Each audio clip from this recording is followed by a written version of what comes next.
everyone. Welcome back into the Birdland Network, where we talk all things Orioles and Major League Baseball. And yesterday, the Orioles played the final game of a four-game set against the Toronto Blue Jays. And big news out of that game, good and bad. Obviously, the good news, Jackson Holliday in his first game back went 1 for 4. And, of course, the big hit for him was the grand slam home run for his first Major League home run, which was really, really neat.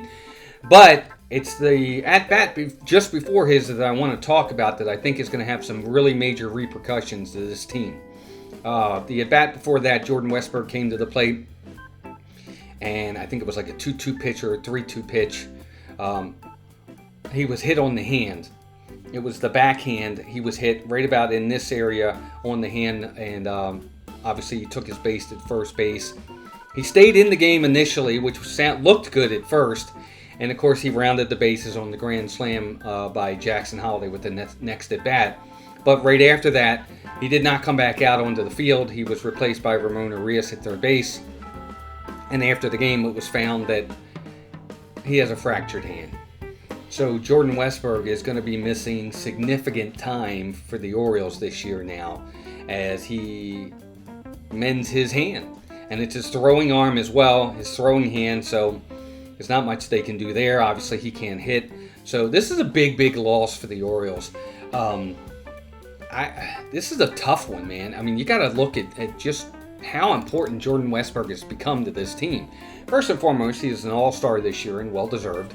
Now, he started last year, and if you look at last year's numbers, in 228 plate appearances, he had 54 hits, 3 home runs, 4 stolen bases. He batted .260 with a 17 OPS. That was last year. But this year, in 420 plate appearances, he's got 105 hits, 55 runs scored, 18 home runs, 6 stolen bases. He's hitting .269 on the season with an .814 OPS, and he's playing really good defense at third base. He has really been a huge, huge asset and improvement for the Orioles. He's Mr. Consistency. And this is a big loss for the Orioles. I mean, just look at his percentile rankings around Major League Baseball for this season. His batting run value is in the 87th percentile. His base running value is at the 78th percentile. I'm actually surprised with his fielding value. I think he's a better fielder than that. All of his other batting percentiles are way above average. Now, his bat speed isn't, but he squares balls up. And he's just really, really good. He does chase a little. But overall, look at his numbers. I mean, his hard hit rate, his barrel rate, his exit velocity, everything is way up. His sprint speed is way up. This guy is going to be a star in this league, and it's a big loss for the Orioles. I think this one really is tough. I mean, they've had so many injuries this year, whether it be Tyler Wells, John Means, Kyle Bradish. Then they lost Mateo.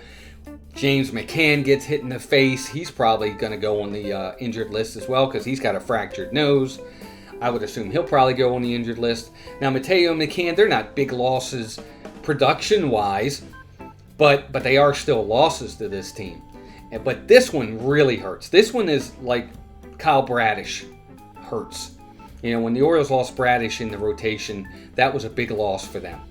Losing Westburg, that's a big loss to this offense for sure. First off, it's a right-handed bat. We're left-handed heavy.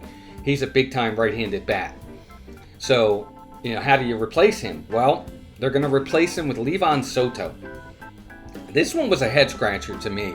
I didn't really understand why they didn't take this opportunity, needing a right-handed bat, to come into the lineup and possibly bring up Coby Mayo. We've been talking about it all year long. I just don't understand what they're waiting for with this kid. Put him at third. Let him play some third. If he's not good enough for third, let him DH or something along those lines. I'm assuming the reason why they didn't is because they're not 100% sure of his defense at third.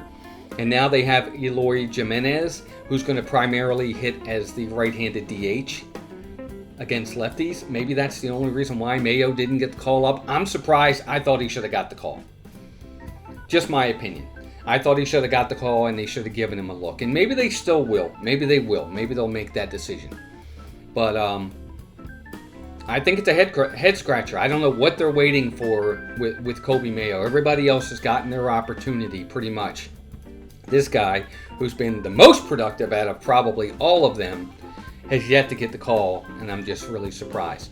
But either way, the Orioles are going to be without Jordan Westburg for probably the rest of the regular season.